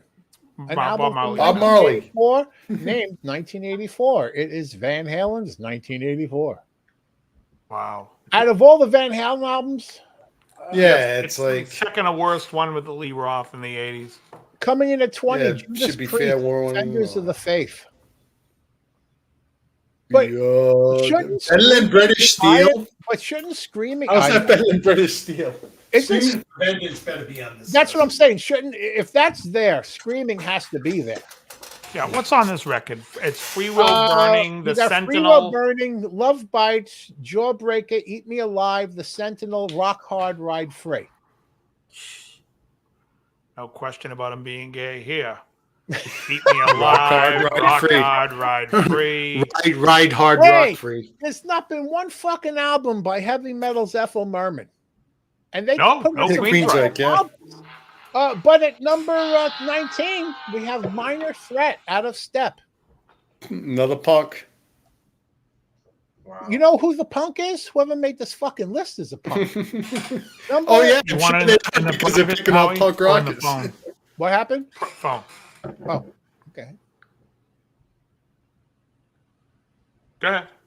Oh, I thought you told me to stop because of the phone. No. I was asking someone a question. You can go faster 18. because these are not rock.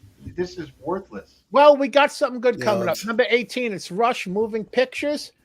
It had 2112, Fly By Night. You had Tom Sawyer, Red Barchetta, YYZ, Limelight. Finally, number 17, we have Dio with Holy Diver. There we go. Number Definitely 16, Motorhead, Ace of Spades. Hey. Wait a second. Let's go back to Dio, Holy Diver. We talked about the guitar solo in Living Color. What's Vernon Reed? I think it's the solo in Gypsy, where you know exactly where he sounds like he's channeling Vernon Reed. Like he's not playing in time. He's just playing the part as fast as he can. But there's no... Time is not a factor. It was like... I feel like the producer of that was Khan from The Wrath of Khan. And he said, time is a luxury you don't have. All right. That was... Because I hear that in the gym all the time. And when the Gypsy solo comes on, it's like... You can just hear him trying to play as fast as he... And I'm like, oh, would you settle down, Beavis? Put the coffee down. Let's get a good take. All right. Coming in at 16 was Motorhead, Ace of Spades. Great. Coming in at I don't 15, think it's that far away from the Iron Fist, though. Those albums... In fact, I would say, even if I say the Ace of Spades is a better song, the Iron Fist is a better album.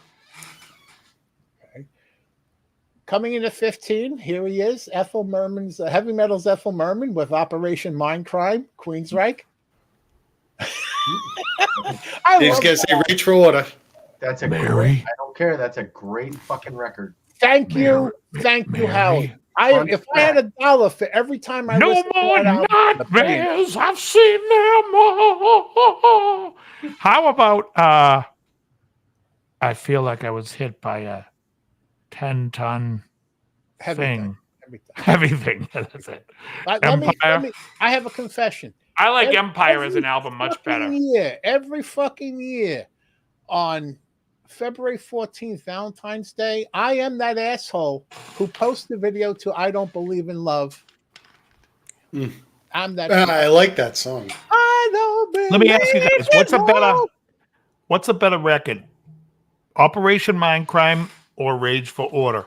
Oh, they're good. I love them both. I got to go with Mindcrime. Yeah, I like Rage. I'd have to listen to Rage for Order again because I wasn't that heavy. Even being a concept album, it's still song by song. There's still hold on. Screaming in Digital, London, Breaking the Silence, Annoy Regal, The Needle Lies. These are all great songs, man. Thank you. Walk in the Shadows. That's a great song. I Only Dream in Infrared. That's a great song too. But Pound, I mean, everything. Eyes of a Stranger. Yeah. Oh yeah. No more nightmares. I see them. Revolution Calling is killer. For a price, I do what anything. But you can like all these Iron Maiden albums that you say you like. You can make fun of that voice even more. Yeah. Can I play with my Hold on. I have always said that Jeff Tate is the Ethel Merman of heavy metal, though. There's no question. And there's no question that Dickinson is definitely over the top, which I enjoy. I enjoy them both. First of all, I don't have anything bad to say about Jeff Tate, except I think the Mindcrime album's a little silly. Mary? I love it. Mary? Absolutely love it. All right. Coming in at number 14. I just want next time you guys listen to the record and you hear Mary, you're going to go, that fucking Dave's a dick. Mary. Coming in at number 14, Peace sells, but who's buying? Megadeth. I like it. That's one of my favorite come metal on. albums of the 80s. Rust in Peace. We're in the top one That's already? 1990. 1990 is Rust in Peace. All right. Coming in at number 13, All right. Metallica, Ride the Lightning. Great album. Great album. I like Master of Puppets better. I do not. But that's Yeah, I okay. know you do Master not, of Puppets will be higher up anyway. Oh, we're starting off. No, it ain't the top. Number Joe just 12. gave the stank face. But it's a good album, but not better than the three we just talked about. Jane's Addiction, Nothing Shocking. Okay, Nothing Shocking is the one that I like. It's the second album. That's What, one with This High? Coming Down the Mountain's a great tune. Jane Says is a great Yeah. tune. Standing in the Shower Thinking's a great tune. I like the record. It wouldn't make my top 50, but it's a cool record. Coming in at number 11, Def Leppard, Pyromania. Well, it's better than Hysteria. Yeah, I was gonna say at least they got the order correct. Oh. It is 10 times better than Hysteria. Okay, I made a mistake earlier. I thought you said Pyromania earlier. I can't stand friggin' Hysteria. No. So whatever I said about that back then, I meant for Pyromania. Pyromania too. Yeah. No, Hysteria before. Hysteria. But honestly, I would. Put I think it may have been a slip. The other two, On Through the Night, and there's another one. I like those first two better. Of course. Rewind On the Through tape. the Night has my favorite Def Leppard song.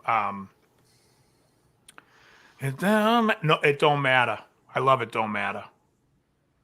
Okay. We are starting out the top 10 heavy metal hard rock albums of the 80s. It's not better than Mob Rules, but I do love it. It is Black Sabbath, Heaven and Hell. Right. Yeah. Did somebody just say Peace Sells a few minutes ago was from 1990? No, Rust in Peace. No, was. I Rust said in it's not Peace. as good as Rust in Peace. Oh. Peace Sells is like 87, I think. 86. 6, yeah. Okay. Coming in at number 9 is Rush, Permanent Waves. Not better than Moving Pictures. I don't think it's better than Moving Pictures at all. Yeah. But, I mean, it's only got 6 songs, and they're all good. You got Spirit of the Radio, Free Will, Jacob's Ladder, Entre Nous, Different Strings, and the best song on the album is Natural Science. Yeah. Oh, finally, just like I said before, it had to be here. It's Judas Priest, Screaming for Vengeance. Great record. Best Priest album. My friggin'. I'll say I was listening to Bloodstone today. And that song's fantastic. It's fucking great. That's a great song. It's great. Coming in. I think it's Bingham that hates it. Or does he hate Pain and Pleasure?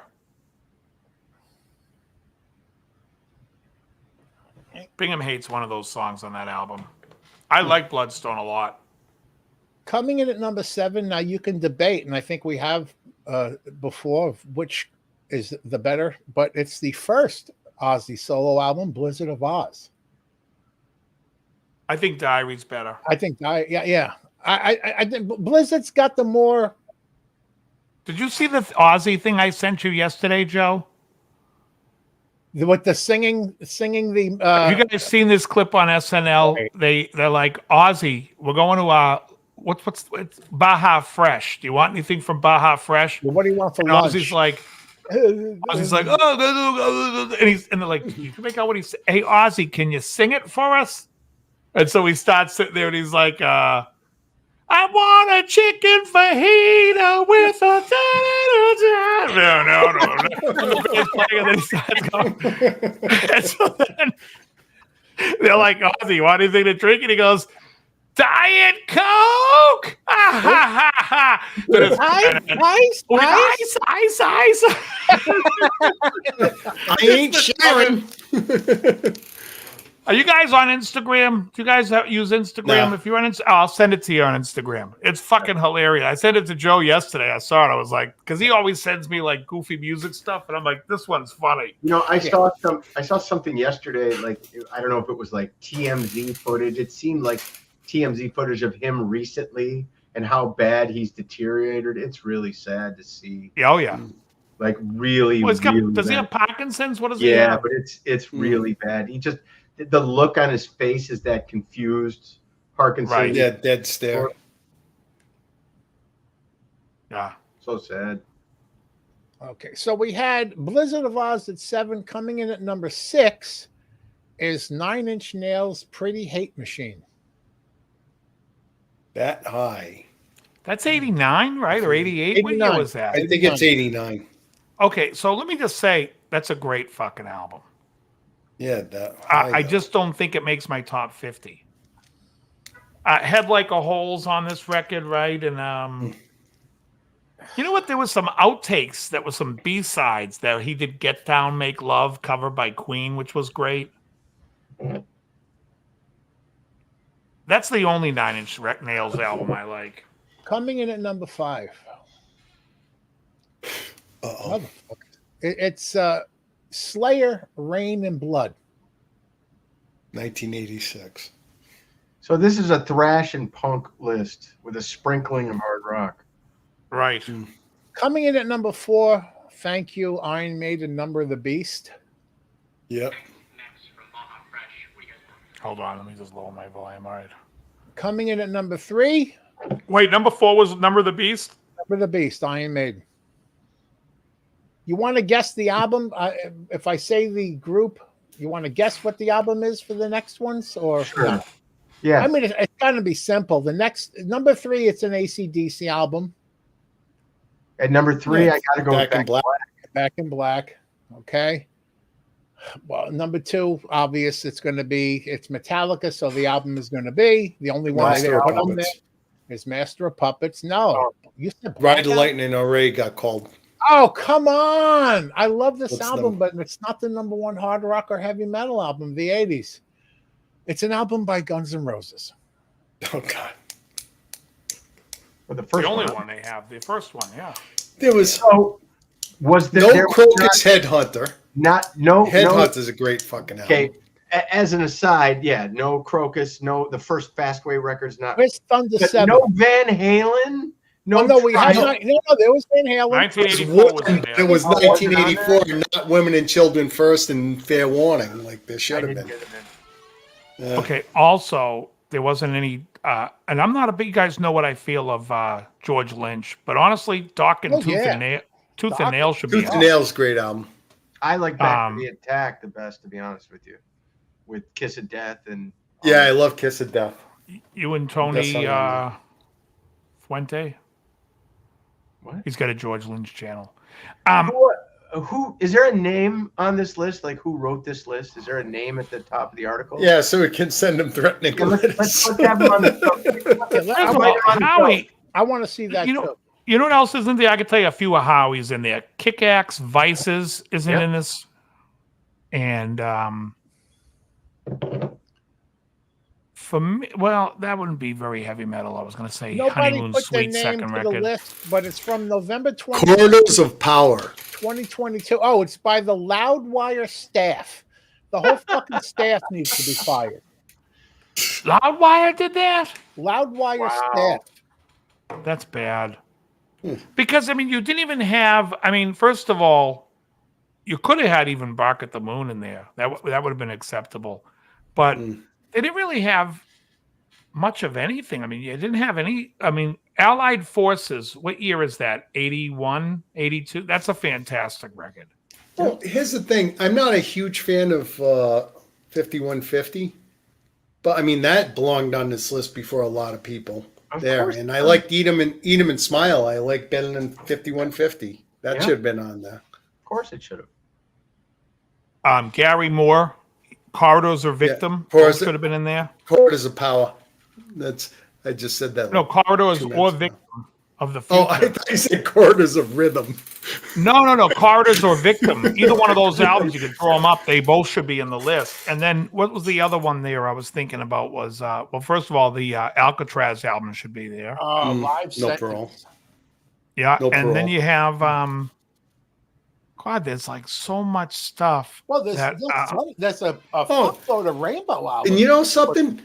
To Yep. their credit, I like Disturbing the Peace as well. I like songs on there. Even though it's Steve Vai, it's not the Yngwie one. I always like that album. God Bless Video. What about, what was the one that Mercy. Rainbow did Straight Between the Eyes, Down to Earth, was Down to Earth 79 or is it 80? Oh, yeah. That's right. That's Straight 79, Between but the Eyes. Straight Between the Eyes is 81 or 82. Yeah, Yeah. that's And it's Stone Cold. Every song. is Difficult to killer. Cure is 80. Which is That's the a one great that's record. got Street of Dreams on it? No, Difficult to Cure is 81. That's Straight Between that's the Eyes is 82. that's Right. Bent Out of Shape, I Get think. Out of Street of Shape is Dreams, fucking yeah. awesome. Bent Out of Shape is terrible. Get out of Agreed. here. It's the one I'm with song. him. I'm with Howie on it. My brother had that album, and I was always like, "Nah, it's not good." Yeah, I think Straight Between the Eyes was 82. I'm not sure, but I think- What's the album with "I Can't Let"? What is "I Can't Let You Go"? Is that on Bent Out of Shape? Yeah, I think And so. I can't let you go, Yeah, even that's though Bent it's Out of Shape. over. I hate that tune. You That's know another one something? that comes up. He hates. I that would take but- Great White over a lot of friggin' bands on this list too. And I wasn't even that big of a fan of Great White. What about "Damn Yankees"? Oh, That was 1990. what about Blue What? Murder? Night Ranger wasn't even on this list. Oh, Night Night Oh. Ranger, yeah. First two albums by Night Ranger. Yeah. Midnight Madness and Ranger. Night Patrol. And what about What's your price for Blue Murder? Yeah, You're Blue Murder. screaming, Yeah. Blue Murder. None of Oh. the bands that I play with are on there at all. None of them. No Tesla, And- no Striper, no Winger. Come on. Only that one White Snake too. Friggin' the one with Slow and Easy on there. How the hell is Slide It In not in there? Because this staff are a bunch of idiots. They should have called it punk and trash. There's a lot I mean, of shit. I would say to them, listen, guys, who knows? where They the hired a cold bunch wind of blows? skateboarders. I asked my friends, and nobody knows. One of the greatest albums that was ever released is Thunder 7 by Triumph. And how do you not put it there? You It's a love perfect- Thunder 7. I like the two Beginning before to Thunder end, 7. it's perfect. You try to sing along, but your balls get blown out because of that fucking range. Mhm. that- I like Never Surrender and the one Yeah. before that. Spellbound, Oh, is that the Allied Forces? We have a question for the group. Who is the best 80s hard rock drummer? Ooh. 80s hard rock drummer? Herman Rarebell.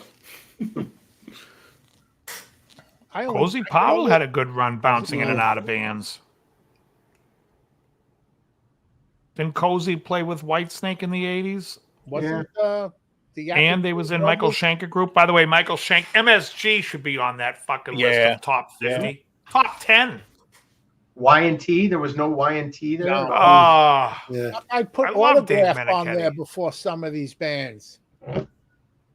by the way, even you could take the most poppy Y&T song, Summertime Girls, it's still fucking awesome.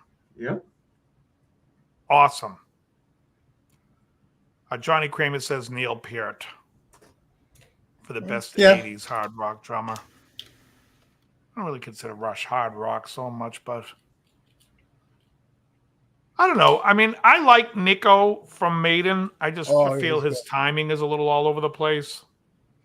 Speed it up, slow it down. He definitely Yeah, it's uses true. When he orchestra. does the fills, it definitely speeds up. Plays in orchestra time. It's like when the section changes, like even in like all of a sudden it's like, wait a second. I'm trying to think what other drummers I liked from that era. Tommy Lee was a decent drummer in his youth. I don't know if he's still a good drummer anymore. I've been using those track assists. I'm looking at another list from rateyourmusic.com.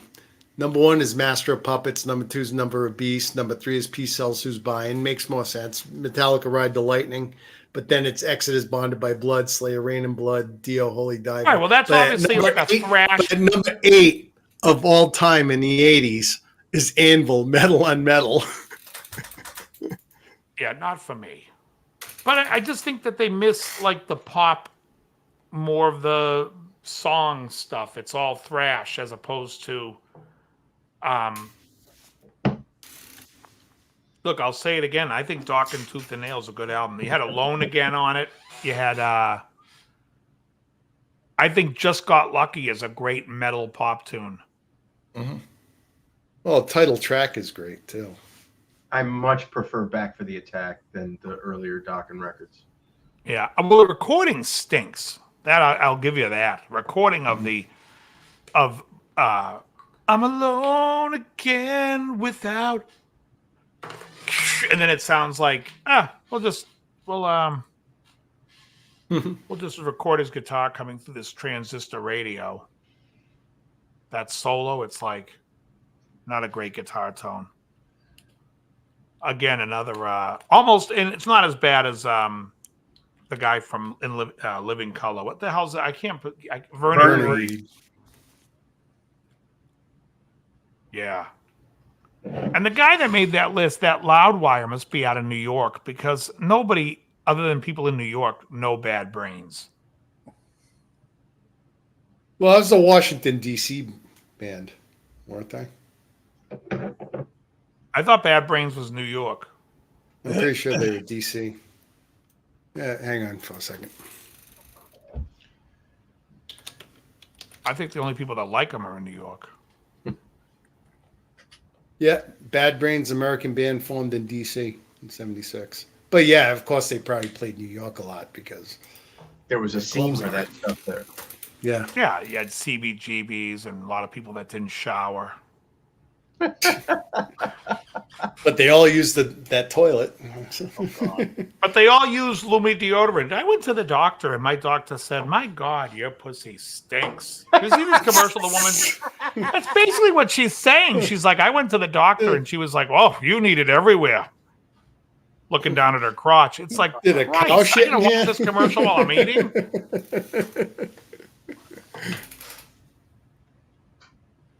He's like, I can't tell which is your ass.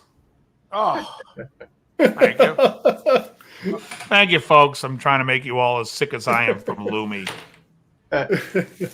On the show next week, the creator of Lumi deodorant. That's right. Next week's show will be sponsored by Lumi deodorant. Does that mean and the we're Heart gonna Association? Does that mean the panel gets free stuff? Exactly. It's the same thing with FDS, feminine deodorant spray. If your Back in lover the was 80s. blindfolded, would they have trouble telling the scent between your ass or your pussy? Try Oh, but Lumi. did you haven't seen the commercial where there's like an older lady and she's like, I've worn deodorant for 40 years, but sometimes I stink like a fucking wombat. No, I don't know what the hell she says, but she's like, I'm showering. Like a wombat. She's like, I gotta run in the shower 2 or 3 times. It's like, where are you stinking from? Yeah. I mean, you're just sitting there ripping ass at the kitchen table going, I got to shower. I either got to shower or dump or both, and not in that order. Marge, can you close your legs while we eat, please? But the commercial, they're constant. The other commercial that drives me nuts now is they have a new one for type 2 diabetes. I got type 2 diabetes, but I manage it well. No, you're not managing it. You're just fucking taking a pill for the symptoms. You're still going to drop dead from it. I've got type 2 diabetes, but I manage it well. Call J.G. Wentworth.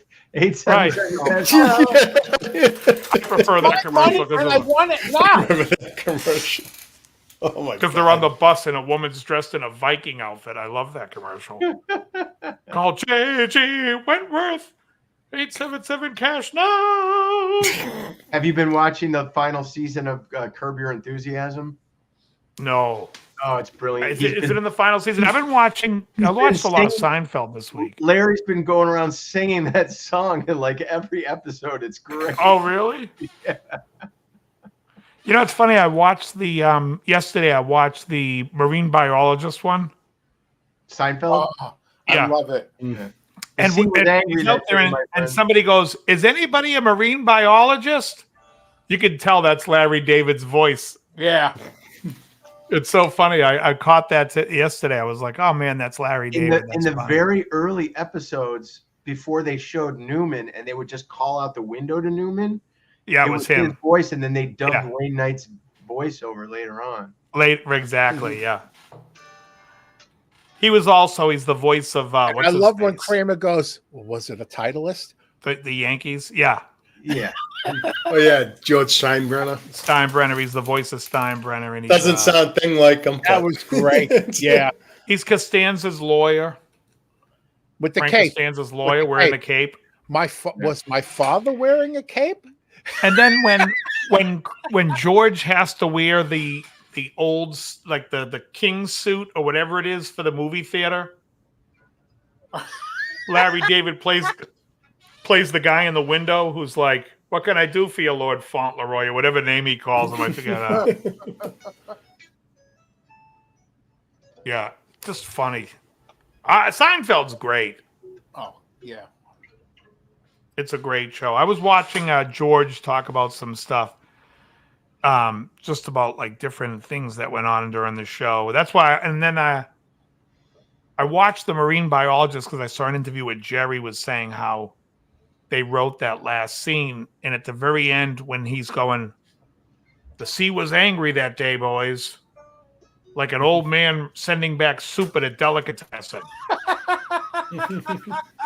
But he said that him and Larry David stayed up all night writing that speech, and they gave it to Jason Alexander like right before the scene, and he was like looking at him going, he couldn't believe that he remembered the whole thing.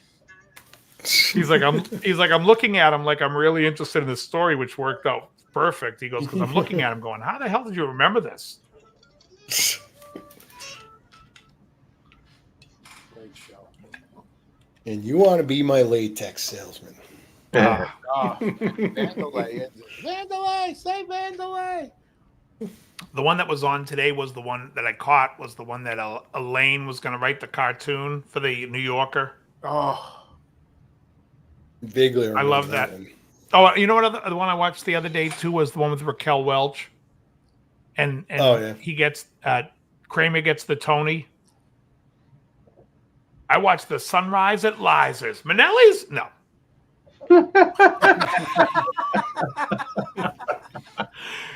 You can't bring me down, guys. I watched the Sunrise at Liza's. what was the No. episode where Kramer's going? He's trying to go in. George is trying to stop him. He rips the back of his suit off, and Kramer twirls, and the guy's like, "Oh, what an entrance!" That's a great one. That's the one when the girl breaks up with George, but she has to do it from Kramer because he won't answer his phone. He's got the "Believe it or not, George isn't at home. Please leave a message at the beep." Yeah. Oh God! Where could he be? He's like singing along. So great. Believe it or not, I'm not home. Oh, it's great. The funniest thing about that is that one scene where like Gary's just getting some groceries out of the trunk of his car, and he just starts singing it because it's stuck in his head. Believe it or not, George is in Earworm. It's so cool. And then there was trying to think there's something else that always happens in the episode. George. Oh, that was the one when I thought she took me. I thought you said we were gonna. I took you back, George. She's a tough cookie. I love that bit. That was the ball. God, it was so good. But there was one. You're not Cartwright. I know I'm not Cartwright. The So many Chinese good restaurant. That motherfucker just had another birthday. Oh, the intern I saw the other day too. When Kramer gets the intern for God. America Enterprises. Yeah, you have a phone call online too. Line 2. Your phone's line 1.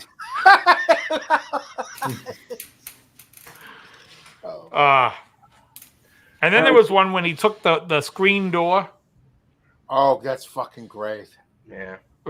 And the kids are fucking toilet Yeah. paper. You know. That's the one where Jerry gets in touch with his feelings because the girl says, Lori Loughlin says he never gets mad. Remember that? Yeah. Today, also, what was on was the one when George is dating Tracy Nelson. And Kramer's like, you're dating a girl that looks just like Jerry because you're secretly in love with Jerry. Oh, yeah. Oh, yeah. I remember that. Yeah. And then Kramer's like, I'm never going to talk again. There's no need for me to talk. I'm not going to talk. And they're like, why not? He goes, what am I going to say? That George is dating a girl that is... And he's like, would you shut up? Oh, it's... George's reaction to Kramer just going off about... Good. You're going to need it. It's so good. Gentlemen, I'm going to have to fly, unfortunately. That's all right. We only got 13 minutes We left. got like 12 minutes left. Well, I'll let you talk about me while I'm gone. All right. Very good, Howie. We'll wrap you soon. Oh, I sent you that Instagram. Okay. And Snowballed by ACDC. Check it out if you haven't. We'll check it out. I'll give it a listen tomorrow in the gym. All right. Chicken fajita. Good night, everybody. All right. Very good. Right I'll now, probably listen to that after I he get just off it. wants Yeah. to Put on Celtic Frost, Venom, Bathory. That's why he wanted to go. Listen to all that good shit. Oh, yeah. Bathory. Isn't that a song by Metallica? Oh, I think you're thinking of Battery. No, I am. Can I kill a family? Battery is found in me. Jerry, it's Frank Costanza. I like when he goes, this is Frank Costanza. You think you're going to keep us out of Del Boca Vista? We're going to be in the pool. We're going to be in the gymnasium. It's fucking great. Why did you take the pen? A good pen. Jack Klompus. Jerry. Klompus is in a Woody Allen movie called Broadway Danny Rose. Haven't seen that one. Oh, yeah. Jack Klompus. I've seen very like few. them. Oh, really? Yeah, Have you ever seen I used Love to and watch Death? the old one. Like, yeah, I did after you asked me to watch it. It's like there were some funny moments in that. I don't think it was the be all end all, but Oh, I think it's his best movie. One of the I could watch Love and Death. I could watch nonstop, and like if it's on, I'm watching it. you like everything you wanted to ask about sex, but were afraid to ask. It's okay. It's a lot of With the giant skits. tit. Yeah, but it's not The giant tit skit. If it's on, I may not watch it. Whereas, like, you know, when if you're sitting around, you sit down at the sofa, you pick up the remote, you turn on the TV, and The Godfather's on. How many are changing it? Mm. You're gonna watch it until it's done. I change it. There's Goodfellas on the other. You don't. Boris Krejcik, I exactly. love it. I love it. They're the best movies, but they're fucking depressing. I know, but if it's on, you just sit and watch. Same with Goodfellas. If Goodfellas is on, I'm watching. If The Fugitive is on, I'm watching it. If Love and Death comes on, I'm watching it. If Fletch is on, I'm watching it. Still haven't seen Fletch. I watched it. It's on either Netflix or Prime. I watched a movie called Code 8. It was like a made for Netflix type of thing. And it was like an hour and a half. You know, it's like this guy, people with special powers. It's really stupid. But I watched the second one after that. I didn't see watch it. The Cheap Detective? Pulp Fiction, I won't watch. I do not like Tarantino movies. Wow. Have you ever seen Pulp Fiction, though? I saw it in the theater. Oh, okay. Yeah. Everyone was like, it was the greatest thing. And when I saw it, I'm like, it's okay. And I saw it again on cable, and I'm like, you know what? I don't like it. It's good how they do the time paradoxes. That's tough to pull off and do well. I find his stuff is like the best of old movies that people forget about, and he's just trying to steal. Like, The whole Mr. Pink, Mr. White, that's all the taking of Pelham 1, 2, 3. I'm like, come on. And it's not, I don't know. I think it sometimes tries to be over the top for that point. Cheap Detective with Peter Falk. Yeah. Great. It's on Great. TV.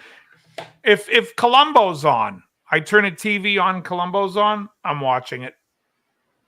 Even if it's the newer Columbos, like the one with Greg Evigan, like that one stinks, and I'll still watch it. On the case. Let's call Perry Mason. If Perry Mason's on, I'm watching it. I will say this about Pulp Fiction, as far as like the conversational style and stuff, he keeps it. I mean, it's sporadically through the movie. There's a couple things, but it's like it's not long and overdrawn like his other movies, like Reservoir Dogs, or if you see Inglourious Bastards at the beginning, there's a long scene of friggin' I gotta tell you, I think the movie True Romance is fantastic, and he wrote it. I think From Dusk Till Dawn is excellent. He's in it. So I have no problem with him. I find his movies, I would say, they're very kitsch. Yeah. Do you know what I mean? They try to be hip. Kill Bill. I actually like Kill Bill because but it's all the same. It's a good nod to the old karate movies. Yeah. But it's all the same. It's always a nod to these old movies, and it's like there's nothing in the script where I'm like, wow, this is this is different, or it's just, all right, you made a movie. And people like it because there's nothing else out there. But it's not like... I killed your master. I mean, if I'm going to watch Kill Bill with Michael Bowen or Valley Girl with Michael Bowen, I'm watching Valley Girl. Yeah. Is this movie in 3D? No, but your faces. There you go. I didn't like Natural Born Killers either. No, I didn't like that. No. And I don't really care for Oliver Stone. Well, what it is that was really, and it was, it was weird seeing Rodney Dangerfield as an asshole. And I hate Juliette Lewis with a friggin' passion. You know who her father is, though? Of course, Jeff. Yeah, Jeffrey Lewis, yeah. Under the Skin. Who's Jeffrey? I haven't seen Under the Skin. Every Which Way But Loose. Clint Eastwood's partner. Oh, you know who he is. He's in all the. Too. Yeah. Famous actor. That's her dad. He was in Night of the Comet as well. That's a great movie. But I'm trying to think of like Total Recall. If it's on, I'm watching it. Saw that in the movies. Blade Runner. If it's on, I'm watching it. Yeah, I never knew that was her father. Yeah. He was in Salem's Lot too. He's in every. This guy's He's in everything. Yeah. Yeah. Jeffrey Lewis. He just passed away a couple of years ago, I think. Yeah, he did. Yeah. And funny, Juliette Lewis to me always looks like Gina Mastroianni-Giacomo. Janice Rossi, the girl that played Janice Rossi. Yeah. I just said her name. Gina Mastroianni-Giacomo. Yeah, in Goodfellas? Yeah. Yeah, the one that was his mistress there? Yeah. The one that passed She was away, also in The Naked Gun 2.5 when he comes in and she's like, is this some kind of bust? And he goes, it's very impressive, but... And then she's also the hooker when Kramer's the pimp at the Jiffy Park. Oh, really? I didn't know that. You know what I loved about... He's dressed in Technicolor dream coat. Leslie Nielsen could play a fucking goofball, but then he could be super serious and scary. Like, you ever see the character he played in Creepshow? Yeah, of course. He's also he's in 2 episodes of Columbo as a serious guy. Yeah. Grandpa Munster was Al Lewis. Before. He Grandpa always played an asshole in his younger years. Yeah. By the way, Al Lewis is on probably, if you say to me, what's the top 5 sitcoms of all time? I'm definitely putting Seinfeld at number 1, but somewhere right up there, it might be 2 or 3. Car 54. Is Car 54, Where Are You? With Al Lewis and Fred Gwynn. That show was, and I'd put the Munsters right up there too. The Munsters is the best. when he's hitting balls with the baseball bat, can you hit it over the fence? And he hits it like 9 blocks. And they're Leo like, what the hell? DeRocha. The episode had Leo DeRocha in it. I found the website that has top 10 hard rock metal albums of every year in the 80s. 10 for every year, or one for the best one for every year? 10 for every year. Wow. That's All right, something well, let's to do that revisit. next week then. Well, I'm going to save this. Let me put this here. All right. But I'll tell you, like, for me, Celtic Frost. there isn't a sitcom in the 70s and the 80s that's makes my top 5 or my top 10. Really? And it's because of the serious episode syndrome. I don't need you to give me an after-school special lesson. I love Three's I don't Company need to didn't learn have a about- serious episode. I don't remember What didn't? this episode. Three's Company didn't have a serious episode, did they? No. What about The Odd Couple? The Odd Couple. Three's Company has one episode, and the rest are identical. Oh, Somebody yeah. mishears somebody on the other side of that kitchen Yep. door, and then Hey. Yeah, but John Ritter was gold, man. he's awesome. That might make it but I do like the Norman Fell stuff better than the And Furley Norman stuff. fell. Yeah. Yeah. Oh, yeah, I do too. But I don't Furley like was the over the Norman top. Lear, like JJ's, engaged to a heroin addict. She's going in the bathroom, wrapping up her arm. He couldn't figure that out. Dudley on Different Strokes gets raped by Gordon Jump. Oh, fuck. Well, you know something? Seinfeld actually had the serious episodes, but the way they got away with it, it was a serious topic, and they didn't take it seriously. Like when George's fiance dies and stuff, something tragic, but they made it into something funny. Well, they had to kill her off the show, but there's nothing serious about that episode. There's no. No. What I'm saying is that's the way they get away with the serious top. They had the No, but serious that's not topic, but they serious didn't topic. treat it seriously. It's not a serious Someone topic. dying? No. Someone dying isn't? They No. referencing on a very this week on a very special Blossom. No, it's when there's a lesson that they're trying to teach you. When there's like on the All in the Family, there's some racism stuff they try to pin you down with. Same with Maude with the drinking of Walter, where the whole episode is very serious and there's no jokes. It's a dark episode. That's why the first season was the best, because he was drunk. Oh, the for the family had Facts that of Life episode where she gets raped. Who the fuck needs Facts that? of Life, Mindy Cohn, right? What? Mindy Cohn on the Facts of Life gets raped. I don't remember that. I remember the family. Edith, yeah. Oh, Edith gets raped. Yeah, it's like raped. I don't want to. Attempted rape. I'm trying to watch. When you go watch a comedy, this is not. You don't want to that's have it. their. You don't want their politics or their nonsense slammed down your fucking throat. I don't care. I know what you're saying. I'm watching that to escape life. Yeah. It's like the same shit happened with comic books. I read comic books as escapism, and when they brought that shit into comic books, get the fuck away from me. When you watch Seinfeld, it's every episode's funny. You can name 3 or 4 funny bits going on, and the fact that they bought the cheap fucking glue and they killed her off, and it's so obvious. George could care less. He's like, she's dead. He's like, okay, like now he's single again, and everything's back to normal. It is such a reset of. There's nothing serious about it. There's nothing. And when you watch Car 54, I didn't say it was serious. I said they took a serious topic and they treated it with humor, and that made the difference. There's death is in life, but it's funny. Yeah. There's other shows that have funeral scenes where people are like, but not when it's a comedy. Okay. In Seinfeld, I would agree with you.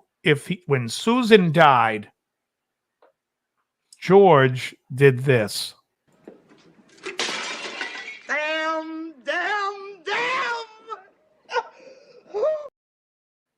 And breaks down and cries. That's not what he did at all. In fact, what he did was he looked up without looking a bit sad and more excited that he's single again. Yeah. And he was like, okay, so that's that. That's I will funny. say a good funeral scene was All in the Family when Stretch Cunningham died. That was hilarious. Yeah, but I mean, all these 70s shows, they all tried to introduce the serious, and that's what kills me. Yeah. So the 60s, by the way, 60s, you had Sergeant Bilko, the Phil Silvers show. Fantastic. Munsters, fantastic. Car 54, fantastic. Even your dramas, your fucking Perry Mason, all those shows were great. Then we got to go jump to the 90s. You got Seinfeld. It's fantastic. There's other shows like Always Sunny in Philadelphia, where every time I watch a show, it's funny. And, you know, I still haven't watched that yet. Yeah. So, yeah, the Doobie Brothers had a serious episode. I mean, the What's Happening? What's happening? Hi, hi, hi. Hi, hi, hi. You love Shirley Hemphill. I'm just saying, when you want to watch a comedy, you want to turn your brain off, and it should be funny. Well, What's Happening has serious episode when they bootleg the Doobie Brothers concert. Yeah, of course. That's what I'm saying. That's why, Yeah. But the serious thing about that episode was there were only 10 people at that concert. The Doobie That's right. They're all in the front row. One of the best ones on that was when Dee was doing the friggin' burger commercial.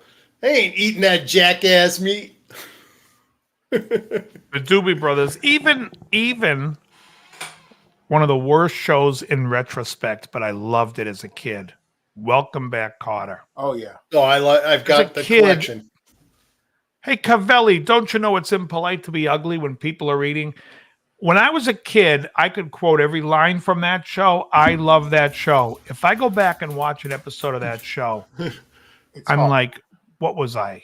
Give me drugs. A young gay adolescent. Give me drugs.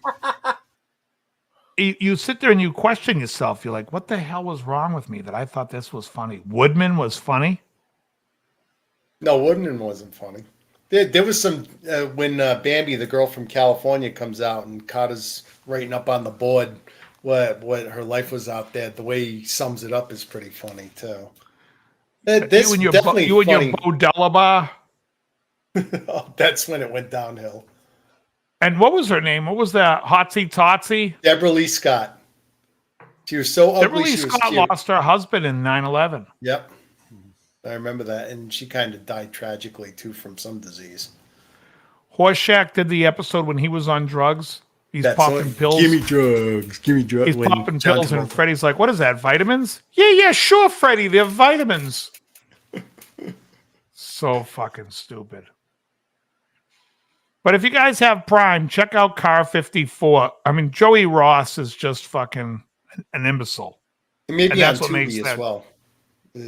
Oh, it might be on Tubi. Yeah. I watched Columbo on Tubi. But yeah, that's. I gotta get Mikey into bed. It's already 10:30. Yeah, it's 10:30. All right, guys, listen. We want to thank everyone for coming out and hanging out with us tonight.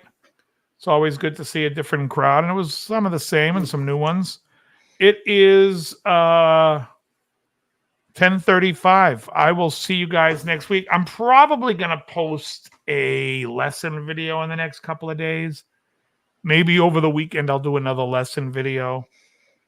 And now that the weather's getting nice, there may be some more cigar lives. Yeah. Because the weather's getting good. And I can go outside, smoke cigars. Then I can go and rant and rave like a lunatic. All right, everyone. I want to thank everyone for being here. I thought it was funny, Beat. You didn't think it was funny? You think it's fucking funny. It's not fucking funny.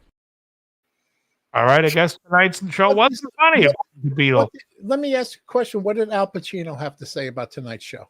Al, what did you think of tonight's show? You, Dave. Apparently, Al doesn't like the show. I wonder what Billy Friedkin thinks of his opinion. Billy Friedkin think about that?